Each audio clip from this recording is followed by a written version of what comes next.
Hey everyone, Tim Schofield here, and today I'm going to be reviewing the Maxthon MX5 browser. And first of all, I do want to give a big thanks and shout out to Maxthon for sponsoring this video. I do really appreciate the support. Now, Maxthon's a 13-year-old browser brand, and the MX5 browser is quickly becoming an information assistant. It's a dual-core browser, so it switches between Trident and WebKit based on the specific website you're on. So anyways, let's go ahead and check out the browser. Now here's the Maxthon MX5 browser. Right when you load it up, here is the standard home screen with some favorites right here. Top sites, most recent, last seen. Of course, you can customize this if you'd like to for whatever reason. Overall, it seems like a pretty clean browser, a nice look to it. Now you'll see in the upper left hand corner here you have a little ID you can set a picture for, or if you want to add a new tab you can do so. And here's the new tab screen. So it's very simple, just shows a list of top websites. Of course you can customize because they're your favorites, and then up at the top as well some more websites. You can do a quick Google search. You have a drop down so you can add a bunch of different search engines if you like to. I have my Google search set by default, so you can go ahead and type whatever you want, or a website as well. So now to get to some of the main features of the browser, you click this account image right here, and it takes you to a few things such as info box, which is actually going to be called MaxNote. You have Passkeeper and UU Mail as well. So first of all, let's talk about MaxNote.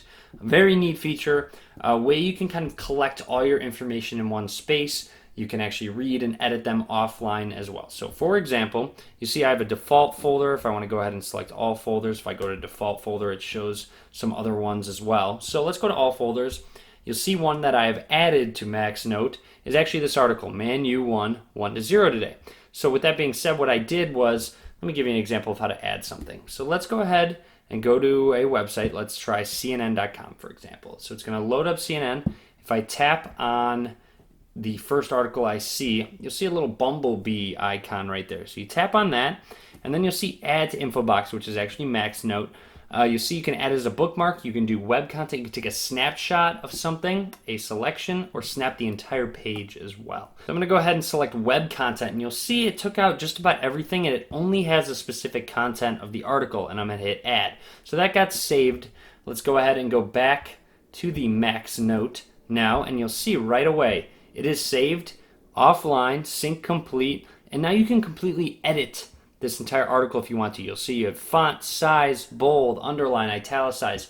All of it can be edited along with all of these articles. You want to send notes, you can go ahead and share it, you can save it, all that good stuff. So a really neat feature and a place you can store all of your information in one place. One more great thing about MaxNote is you can add notes. So if you hit new and new record, you can add a note. So if I want to add a grocery list or anything like that, I can save it offline and it saves right into my MaxNote section of the browser. So now let's go ahead and go to Passkeeper. Let me type this in. Now Passkeeper will also smartly generate and autofill passwords for you, and it's also going to store them securely. So you'll see right here I have my Twitter account, my Reddit account, my Facebook account as well. Now this uses AES-256 and other encryption methods, so this is going to be secure for you, but it's really nice that you can have all of them, your accounts and your passwords, all in one spot. And now you have UU Mail as well, which allows you to create a virtual inbox to help you get rid of spam. So you have a virtual inbox, and you'll see forwarded emails is one. If you go ahead and create an account, you'll see I made a Reddit account. I signed up with this virtual email address. So I didn't necessarily need to use my personal email address yet. I could still make an account with my virtual email address. So another great addition to the Maxthon browser. Now in terms of speed, I've been very pleased with the Maxthon browser when I'm switching tabs, going through graphic intensive websites as well. Really no issues in terms of speed. Now there are a bunch of other features added, and you'll see right here there's one that's night mode, so it's going to dim the display, and also you can customize the night mode at what time it's actually going to switch to night mode, which is another nice little addition. Now here's another one that you can do. Let's say I go to an eBay item. Let's go to this tablet right here. So we're here. Now this little magnifying glass, you go ahead and tap it, and it's called a resource sniffer. What it's going to do is find all of the specific images, audio, or video within that specific page. So if you find one, you'll see if I just tap on it, it's going to bring up a thumbnail of what it is.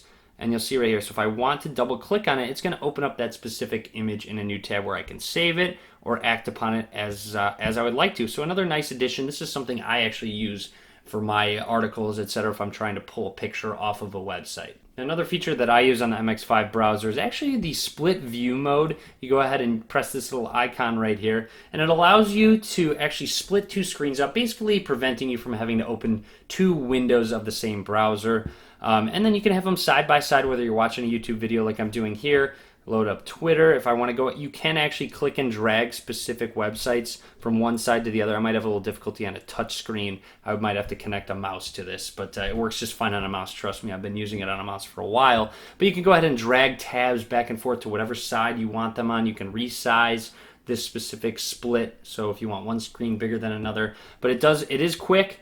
I've really had no issues with extreme lag or anything, or even minor lag.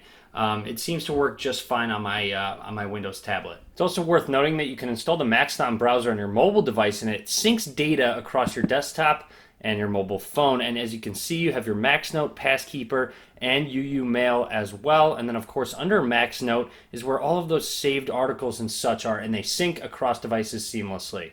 So one more good thing about the MX5 browser is that it's completely free. So go ahead and go download it. I'll post the download link in the description. Try it out, and then go ahead and post a comment. Let me know what you think about the Maxthon MX5 browser. I'm curious to hear your thoughts as well. And that's really about it. So that's my full review of the MX5 browser from Maxthon. Definitely something to go try yourself. Once again, download link in the description. And as always, guys, thank you very much for watching.